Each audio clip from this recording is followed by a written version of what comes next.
여러분 안녕하세요. 외국어대학 러시아어과의 김현택 교수입니다. 여러분들하고 함께 러시아어를 이렇게 공부하게 돼서 아주 반갑습니다. 러시아 하면 어려운 언어다 이렇게 많이들 말씀하시는데요. 실제로는 그렇지 않습니다. 여러분들이 기초를 잘 배우시면 이렇게 재밌게 배울 수 있는, 한국 사람들이 잘 할 수 있는 언어이기도 합니다. 제 경험을 토대로 여러분들이 러시아어를 쉽고 또 즐겁게 배울 수 있도록 제가 열심히 노력을 하겠습니다. 여러분들도 한번 꼼꼼히 제가 드리는 말씀을 들으면서 책을 잘 따라서 공부하시기 바랍니다. 알파벳을 우선 배우셔야 되죠. 러시아 알파벳은 33개입니다. 그 중에서 자음에 해당되는 글자가 21개고요. 모음은 10개. 그 다음에 소리는 소리는 내지 못하지만 무슨 기능을 하는 부호가 이제 2개 이렇게 있습니다. 그 알파벳 33개를 제가 우선 설명을 드리겠습니다. 교재를 여러분들 보시죠. 첫 번째 것이 이제 영어의 A자 같이 생겼죠. 그것을 러시아에서는 아라고 이렇게 이름을 붙입니다. 그리고 물론 발음도 아 이렇게 나죠. 그 다음 두 번째 것은 약간 친근감이 떨어지는 그런 부호죠. 저는 처음 배우는 사람들한테 올챙이 같이 생긴 글자다 이렇게 얘기를 합니다만은 그게 영어의 B에 해당되는 소리입니다. 그 알파벳의 명칭은 배 이렇게 돼 있고 나는 소리는 B. 입술 2개가 이렇게 닿으면서 나는 소리 B 이렇게 돼 있죠. 그 다음 세 번째 것은 여러분들이 좀 주의를 기울이셔야 돼요. 왜냐하면 영어의 B자 같이 생겼는데 영어의 B가 아니라 실은 영어의 V에 해당되는 소리입니다. 글자의 명칭은 왜 이렇게 하고요. 소리는 V 합니다. 그러니까 잘 보면 아랫니로 윗입술을 살짝 건드리면서 나는 소리입니다. 그래서 V 이렇게 나는 거죠. 그 위에 있는 것은 V가 아니라 두 번째 알파벳은 B, 입술이 닿는 소리였습니다. 이 2개를 여러분들이 명확히 구별하셔야 됩니다. 세 번째 것은 별 문제가 없습니다. 영어의 G에 해당되는 게인데요. 소리는 그 이렇게 납니다. 그 다음 5번은 D인데요. 러시아어의 명칭은 알파벳의 명칭은 대 이렇게 하고 소리는 드 이렇게 납니다. 다음 6번은 글자의 명칭이 예, 그 다음에 소리도 예 이렇게 납니다. 그 다음에 7번은 예 위에 그 2개의 점이 찍혀 있죠. 그걸 umlaut라고 이제 얘기를 하는데요. 그 경우에는 글자의 명칭이 요, 그 다음에 발음도 요 이렇게 납니다. 요 이렇게 납니다. 그 다음 8번은 전혀 생소한 글자죠. 거미같이 생긴 글자다. 저는 그렇게 처음 러시아어를 배우는 제 학생들한테 얘기하곤 합니다. 이 소리는 영어의 pleasure 할 때 쥐 소리입니다. 그러니까 밖으로 새 나가는 소리면서 탁한 소리죠. 글자의 명칭은 뢰. 그다음에 나는 소리는 쥐. 이렇게 소리가 밖으로 나가는 소리입니다. 닫힌 소리가 아니라 조금은 어려운 소리인데 시간이 가면서 이제 여러분들이 배우실 수 있을 겁니다. 다시 한번 알파벳의 명칭 8번은 뢰, 소리는 쥐 이렇게 납니다. 9번은 3자 같이 생겼는데 그 알파벳의 명칭은 제, 소리는 즈 이렇게 납니다. 우리 글로 표현하면서 제가 제라고 썼지만 실제로는 그렇지 않습니다. 제는 닫힌 소리고 러시아어의 이 소리는 제가 아니라 제 하면서 소리가 새 나가는 소리고 그 음가는 즈 이렇게 됩니다. 그래서 지읒으로 쓴 것은 그냥 참고할 내용이고요. 실제 소리는 새 나가는 소리로 즈 이렇게 된다는 것을 꼭 기억하시기 바랍니다. 그 다음에는 N자가 뒤집힌 글자죠. 10번. 이것은 모음입니다. 이, 그 다음에 발음도 이 이렇게 납니다. 11번. 이자 위에 무슨 부호가 하나 붙어 있죠. 그것은 짧은 이라는 뜻입니다. 짧은 이. 그래서 명칭은 이 크라트코에. 크라트코에라는 말은 short, 짧다 이런 말이거든요. 짧은 이 이런 말이고 음가는 이 이렇게 납니다. 12번은 많이 보신 글자죠. K에 해당되는 건데 명칭은 까, 소리는 끄 이렇게 납니다. 13번 영어의 L에 해당되는 문자입니다. 알파비트의 명칭은 L, 소리는 L 이렇게 나겠죠. 그다음에 14번 알파비트의 명칭은 M, 소리는 M 이렇게 납니다. 그 다음 15번은 여러분들 좀 잘 보셔야 됩니다. H자인데 그게 H가 아니고 러시아에서는 N 소리를 냅니다. 그래서 알파비트의 명칭이 N, 소리는 N 이렇게 납니다. 그 다음 16번은 O니까 별 문제 없고요. 그 알파비트의 명칭이 O, 그 다음에 발음도 O. 조금 기억하실 것은 우리가 보통 우리말 하면서 발음하는 O보다는 입을 좀 둥글게 분명하게 발음하는 것이 러시아 O의 특징입니다. O 이렇게 되는 거죠. A, B, B, V, V, G, G, D, D, E, E, Ё, Ё, Ж, Ж, З, З, И краткое, И, К, Л, Л, М, М, Н, Н, О. 그 다음은 이제 17번부터입니다. 알파벳 17부터 33번까지를 볼 차례인데요. 17번은 알파비트 명칭이 빼, 파이자와 흡사합니다. 실제로 보면 빼라고 하고요. 발음은 뿌, 두 입술을 대면서 뿌 이렇게 내야 됩니다. 18번은 피자 같이 생겼는데 P가 아니고 영어의 R에 해당되는 글자예요. 그래서 이 알파비트의 명칭은 R, 그 다음에 소리는 R 이렇게 납니다. 영어의 R이 자음도 아니고 모음도 아닌 엉거주춤한 소리인데 비해서 이 러시아어의 R은 자음으로 thrill, 혀가 떠는 소리입니다. 그래서 R 이렇게 소리를 분명히 내셔야 됩니다.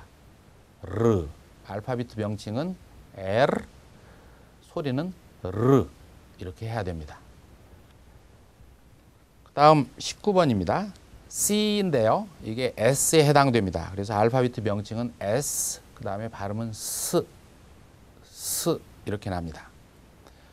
20번 T고요. 러시아어로는 명칭은 떼, 발음은 뜨 이렇게 납니다. 그 다음 Y자인데요. 21번 그 Y자처럼 쓰인 러시아어의 알파벳은 명칭이 우, 소리도 우 이렇게 납니다. 22번은요. F입니다. 알파벳 이름은 F, 그 다음에 소리는 F. 아랫입술이 아랫니가 윗입술을 건드리면서 지나가면서 나는 소리 F 이렇게 납니다. 아랫니가 윗입술을 건드리면서 내는 소리입니다. 그 다음에 하인데요. X처럼 되어 있는 것은 하, 이게 명칭이고요. 소리는 목에 약간 깊은 곳에서 나는 소리입니다. 우리말에서 히읗은 입의 앞쪽에서 나는 소리인데 러시아어의 흐는 뒤에서 나는 소리입니다. 그래서 소리는 흐 이렇게 소리가 납니다. 그 다음에 24번입니다. 약간 낯선 글자인데요. 여기서부터는 잘 보셔야 될 것 같습니다. 이 알파비트의 명칭은 세 이렇게 되어 있고요. 소리는 쓰 이렇게 소리가 납니다. 25번도 역시 전혀 새로운 문자죠. 이 알파비트의 명칭은 최 소리는 츄. 그 다음 26번입니다. 알파비트의 명칭은 샤, 샤, 소리는 쉬, 쉬. 그 다음 27번입니다. 명칭은 샤, 샤, 소리는 쉬, 쉬. 28번은 제가 부호가 2개 있다고 설명드렸는데 그 중에 하나입니다. 명칭은 드비오르디즈나크. 조금 낯설죠, 이름이. 드비오르디즈나크 이렇게 얘기합니다, 러시아어로. 그 뜻은 hard sign, 경음 부호라는 뜻입니다. 복잡하게 들리실 텐데 간단히 얘기하면 그 부호 앞에 나오는 자음을 소프트하게 하지 말고 그 경음, 단단한 소리로 내라는 그런 이야기입니다.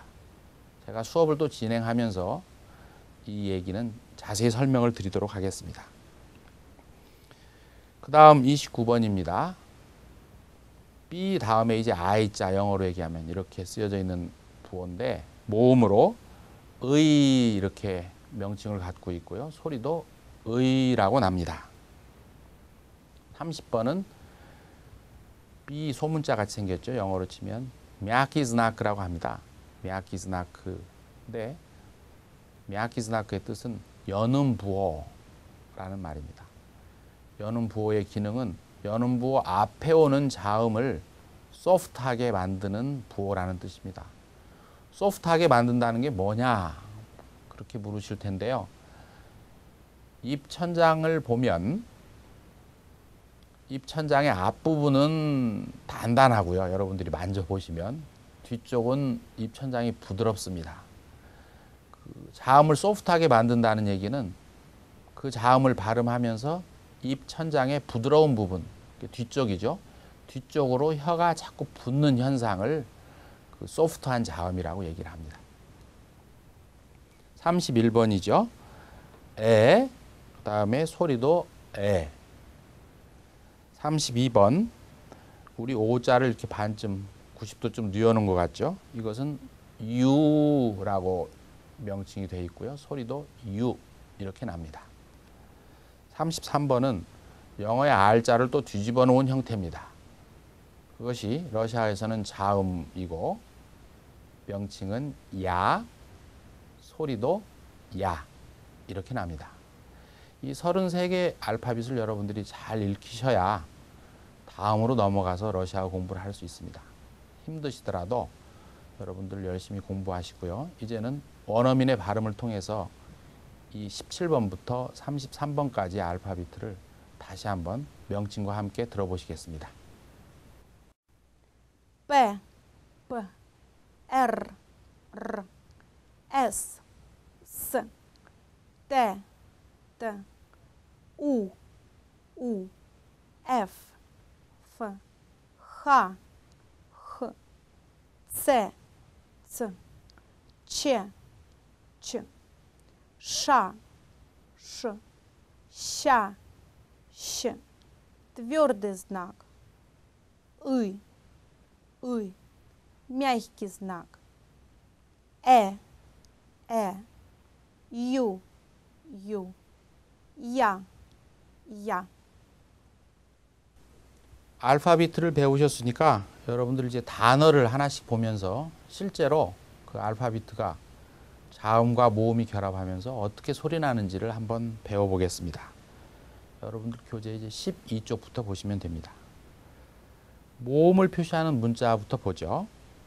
첫 번째 것이 아, 그 다음에 에, 의, 오, 우 이렇게 5개의 모음입니다. 그 다음에 이와 비슷한 형태의 소리를 갖는 또 모음 부호가 5개 더 있습니다. 그 아래 내려가 보면 야, 그 다음 예, 이, 요, 유 이렇게 5개의 모음이 더 있습니다.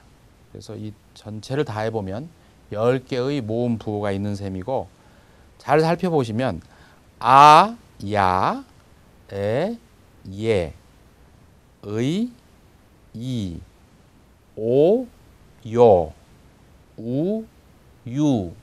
이 모음들은 서로 짝을 이루면서 긴밀한 관계가 있는 것을 우리가 알 수 있습니다. А. Запад.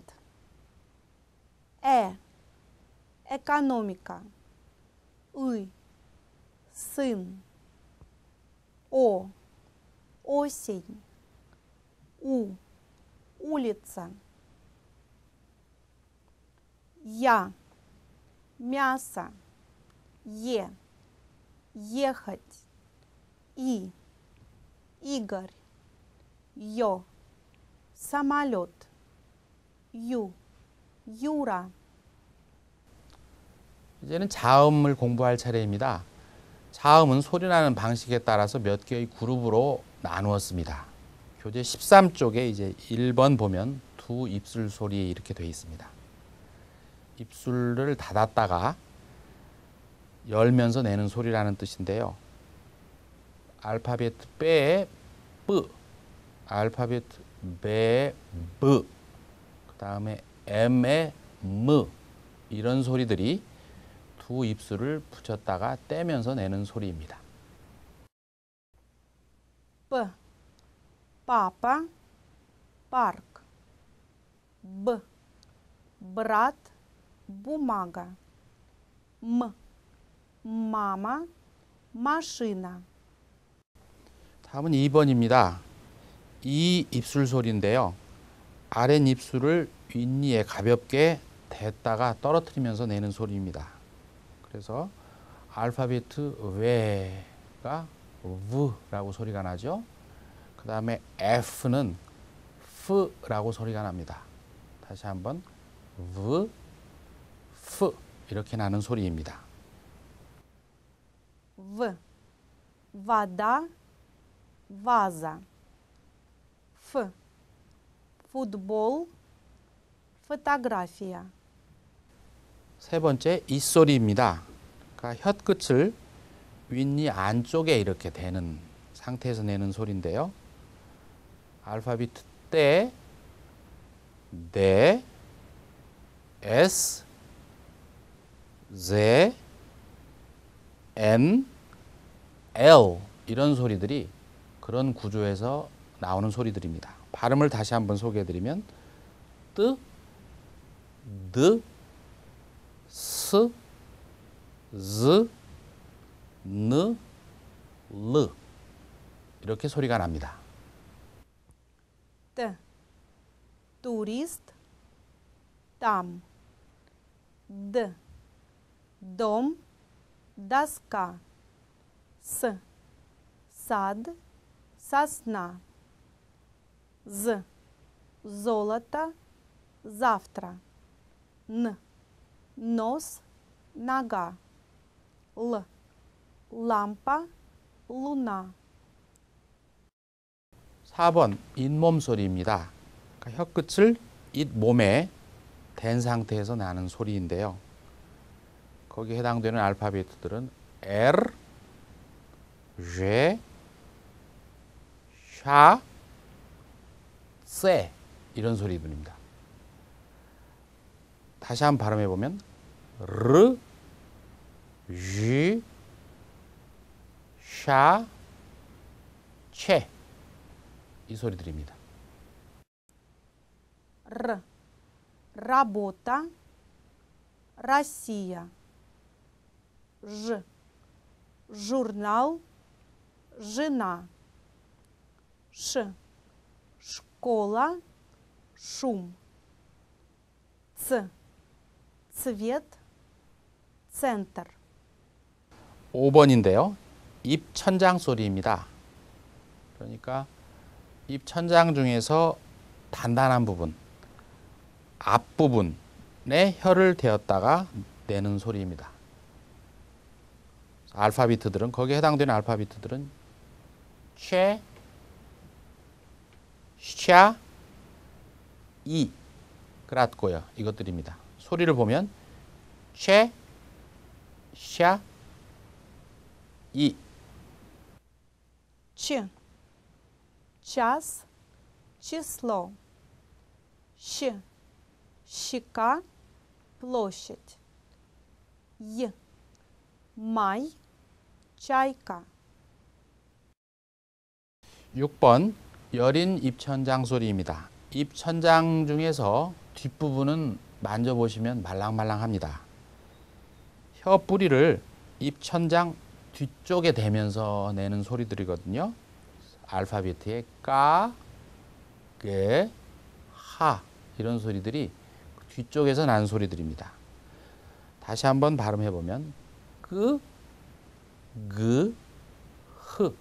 그러니까 입의 앞쪽이 아니라 뒤쪽에서 나는 소리라는 것을 여러분들이 기억해 두시면 좋겠습니다. К. Книга, карта. Г.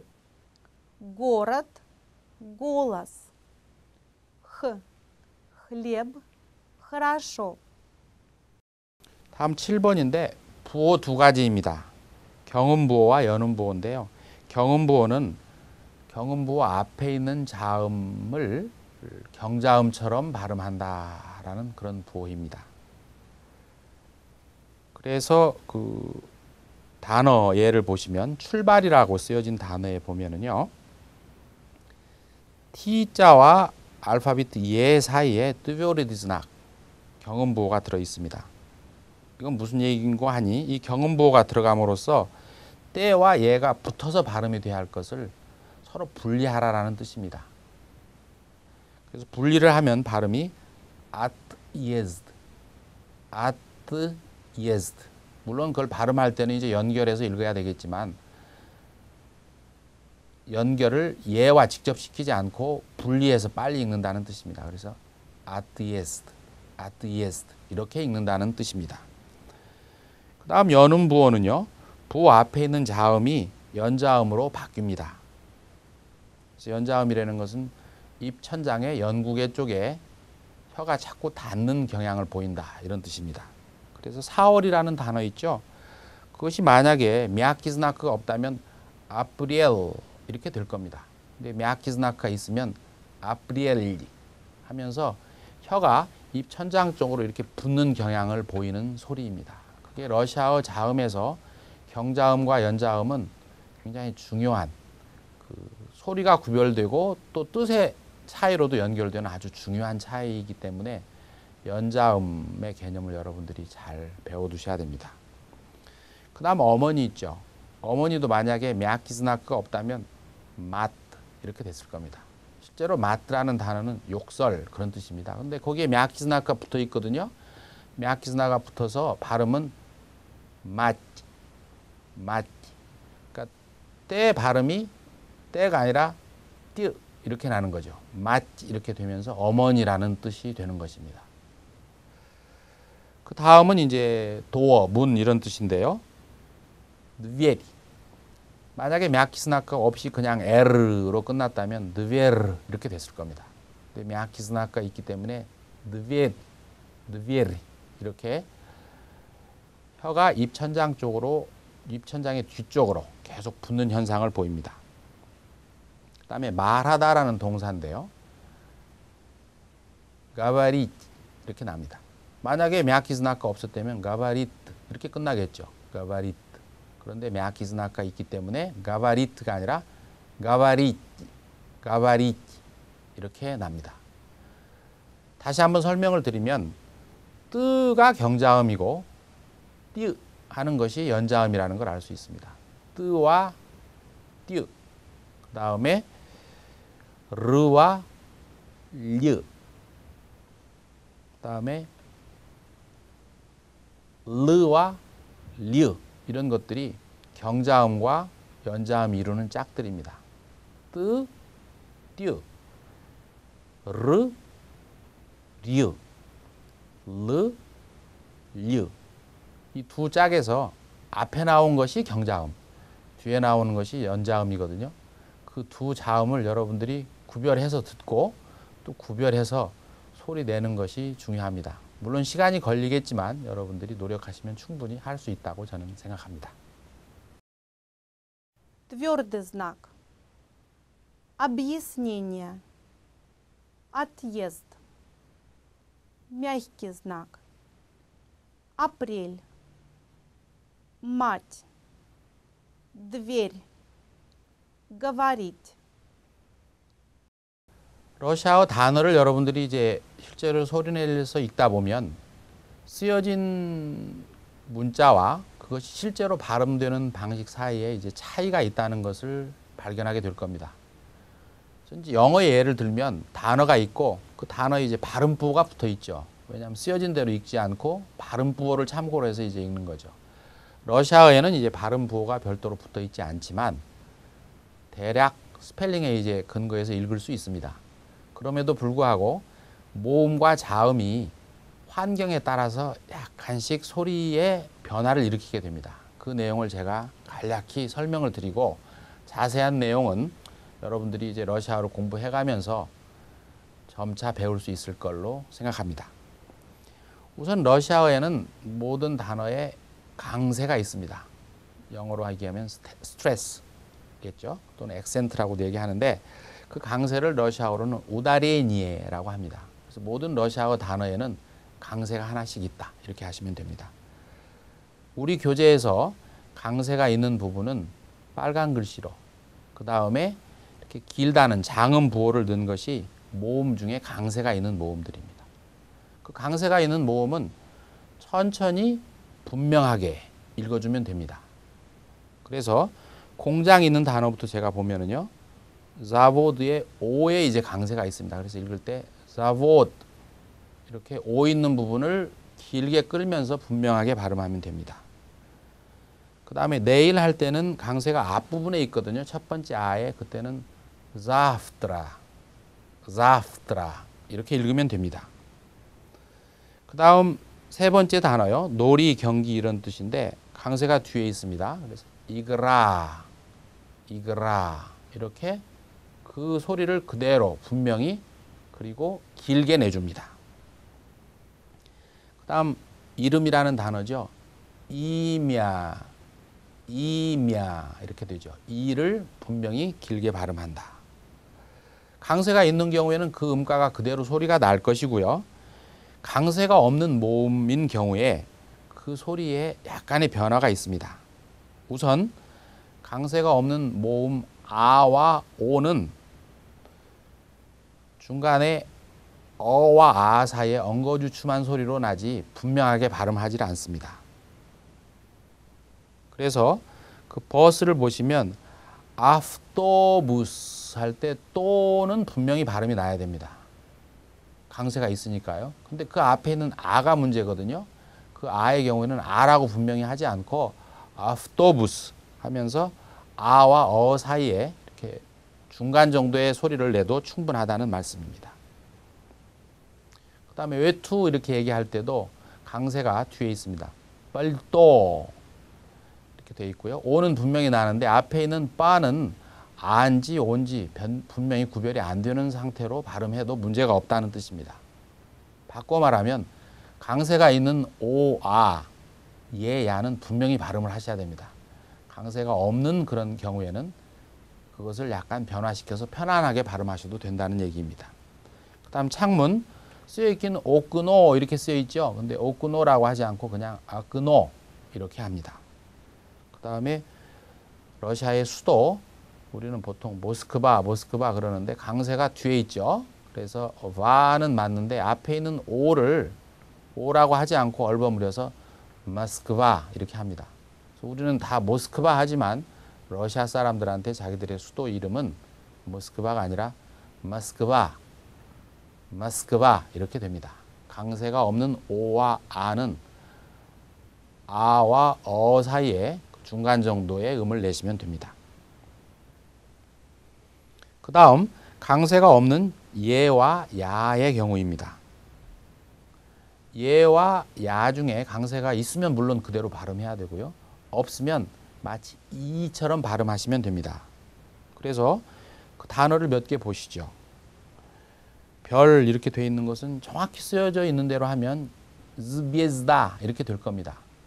그런데 강세가 아에 있고 모음 예에는 강세가 없습니다. 그래서 그걸 예라고 하지 않고 그냥 이처럼 읽어서 zvezda 이렇게 읽으면 됩니다. zvezda. 그다음에 봄도 위스나 그렇게 읽지 않고 강세가 없는 예를 약화시켜서 이처럼 해서 위스나 이렇게 읽습니다. 그다음에 바다도 모려 하면서 예라고 하지 않고 여처럼 발음하면 되고요. 언어라는 단어 있죠. 야직이라고 쓰여 있습니다. 그런데 강세가 야에 없어요. 그 뒤에 있는 모음 의에 있고요. 그래서 야직 그러지 않고 이직 이렇게 합니다. 그러니까 예와 야의 강세가 없을 때는 대략 이처럼 발음하면 됩니다. 1월 달도 얀바리가 아니라 인바리. 그 다음에 탑은 마슈냐 이렇게 발음을 하면 됩니다. Завод завтра. Игра имя. Автобус. Пальто. Окно. Москва. Звезда. Весна. Море. Язык. Январь. Башня. 다음은 자음 중에서 이제 환경에 따라서 변화가 있는 경우를 제가 설명을 드리겠는데요. 러시아어에서 자음은 그 뒤에 있는 자음이 그 앞에 바로 모음이 없이 자음이 오는 경우에 그 앞에 오는 자음에 이제 영향을 미칩니다. 그래서 자기와 비슷한 성격의 자음으로 이제 끌고 가는 거죠. 그걸 자음 동화 현상이라고 이제 어렵게 얘기를 합니다. 그러니까 러시아어는 자음이 덩어리로 있을 때 그 뒤에 있는 자음이 앞에 있는 자음에 영향을 미친다라는 걸 여러분들이 이제 기억하시면 되고요. 그렇게 해서 발음에 어떤 변화가 있는지는 제가 설명을 드리겠습니다. 기차역이라고 있죠. 기차역. 그걸 그대로 쓰여 있는 대로 열심히 읽어보면은 와크잘 이렇게 됩니다. 근데 자음 까와 자음 제가 나란히 붙어 있죠. 근데 뒤에 있는 z가 앞에 있는 k에 영향을 미친다는 얘기입니다. 무슨 영향을 미치냐? z는 여러분들이 발음을 하면서 목에 성대에 손을 대보면은요, z가 성대가 울리게 돼 있습니다. 그런데 그 바로 앞에 있는 k자, 크는 성대가 울리지 않아요. 그래서 성대가 울리는 자음을 유성자음, 울리지 않는 자음을 무성자음이라고 그러는데 뒤에 있는 z가 유성인 거예요. 그리고 그 앞에 있는 크는 무성이고 그런 경우에 뒤에 있는 유성이 앞에 있는 무성자음을 유성자음 쪽으로 끌고 갑니다. 그래서 거기 제가 적어 놓은 대로 소리는 와크잘이 아니라 와그잘, 그러니까 끄가 그라는 유성으로 이제 변하는 그런 현상이 일어나는 거죠. 유성자음과 무성자음은 여러분들 교재 표에 제가 이제 정리를 해 놓았습니다. 그래서 유성과 무성 사이에는 서로 호환성이 있으면서 환경에 따라 소리가 변화해서 난다. 이렇게 아시면 되겠습니다. 그 다음 버스죠. 그대로 쓰여있는 대로 읽자면은 아우토부스인데 잘 보시면 T 앞에, 때 앞에 왜가 있습니다. 트는 무성음, 그 앞에 있는 v는 유성음이거든요. 트가 v를 무성음 형태인 f로 끌고 갑니다. 그래서 아우토부스가 아니라 아프토부스 이렇게 v를 F 쪽으로 소리를 끌고 간다는 얘기입니다. 그 다음에 단어의 맨 끝에 자음이 오는 경우에 그 자음이 유성자음이면 끝에서는 무성자음처럼 발음이 됩니다. 그래서 이웃사람 할 때 이웃사람을 그대로 읽으면 사세드 이렇게 되죠. 그러지 않고 실제 러시아에서는 D가 때처럼 발음이 나서 사셋 이렇게 발음이 되고요. 남쪽 할 때도 그러지 않고 그가 K처럼 거기에 상응하는 무성자음으로 발음이 돼서 육 이렇게 됩니다. 그 다음에 우리의 눈을 얘기할 때 러시아에서 이제 글라즈라고 쓰는데요. 쓰여 있기는 물론 글라즈라고 쓰여 있지만 그 z로 끝나기 때문에 그 z는 짝을 이루는 무성자음인 s로 발음이 난다. 그래서 눈은 글라즈 그러지 않고 글라스 이렇게 발음된다는 얘기입니다. 제가 지금까지 발음 설명을 드렸는데 뭐 이 짧은 시간에 러시아어 소리 구조를 다 설명할 수는 없습니다. 앞으로 이제 수업해 가면서 여러분들이 교재를 배워가면서 그 섬세한 부분은 차근차근 배워 가시고요. 또 까다로운 부분은 제가 틈틈이 보충해서 설명을 드리도록 하겠습니다. 이제부터는 본격적으로 여러분들이 러시아어 회화 문법편을 공부하시도록 하겠습니다. Вокзал.